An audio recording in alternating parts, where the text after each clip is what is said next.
തുല്യ പോരാട്ടം നടക്കുന്ന വടകര മണ്ഡലത്തിൽ ആരോപണ പ്രത്യാരോപണങ്ങളുമായി LDF UDF സ്ഥാനാർത്ഥികൾ രംഗത്ത്. തെരഞ്ഞെടുപ്പിൽ വടകരയിൽ കള്ളവോട്ട് തടയാൻ നടപടി ആവശ്യപ്പെട്ട് മണ്ഡലത്തിലെ UDF സ്ഥാനാർത്ഥി ഷാഫി പറമ്പിൽ ഹൈക്കോടതിയെ സമീപിച്ചപ്പോൾ UDF സ്ഥാനാർത്ഥിയും പ്രവർത്തകരും വ്യക്തിഹത്യ നടത്തുന്നു എന്ന ആരോപണവുമായി LDF സ്ഥാനാർത്ഥി KK ശൈലജയും രംഗത്ത് വന്നു.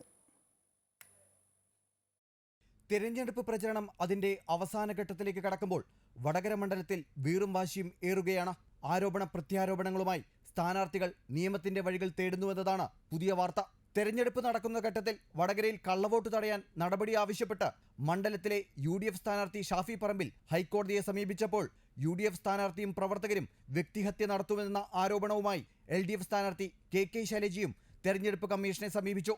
മുൻ വർഷങ്ങളിൽ മരിച്ചുപോയവരുടെയും വിദേശത്തും മറ്റും സ്ഥലങ്ങളിലുള്ളവരുടെയും പേരുകളിൽ CPM കള്ളവോട്ട് ചെയ്തിട്ടുണ്ടെന്ന് ഷാഫി ഹൈക്കോടതിയിൽ സമർപ്പിച്ച ഹർജിയിൽ ആരോപിക്കുന്നു. ബൂത്തുകളിൽ കേന്ദ്രസേനയെ വിന്യസിപ്പിക്കണമെന്നും UDF ഹർജിയിൽ ആവശ്യപ്പെടുന്നുണ്ട്. തന്റെ ചിത്രം മോർഫ് ചെയ്ത് വ്യക്തിഹത്യ നടത്തുന്നുവെന്നതാണ് KK ശൈലജ ആരോപിക്കുന്നത്. UDF സ്ഥാനാർത്ഥിയും പ്രവർത്തകരുമാണ് ഇതിന് പിന്നിലെന്നും സ്ഥാനാർത്ഥി പറയുന്നു.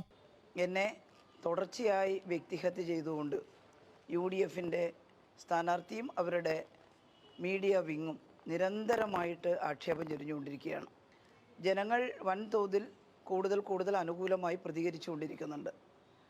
അതിൽ വിരളി പൂണ്ടിട്ടായിരിക്കണം എന്നെ തേജോവധം ചെയ്യുക എന്നത് സ്ഥിരം സ്വഭാവമാക്കിയിട്ട് മാറ്റിയിരിക്കുകയാണ്. ഇക്കാര്യത്തിൽ പോലീസിൽ പരാതി നൽകിയ KK ശൈലജ തെരഞ്ഞെടുപ്പ് കമ്മീഷനും പരാതി നൽകിയിട്ടുണ്ട്. അമൃത ന്യൂസ്, കോഴിക്കോട്.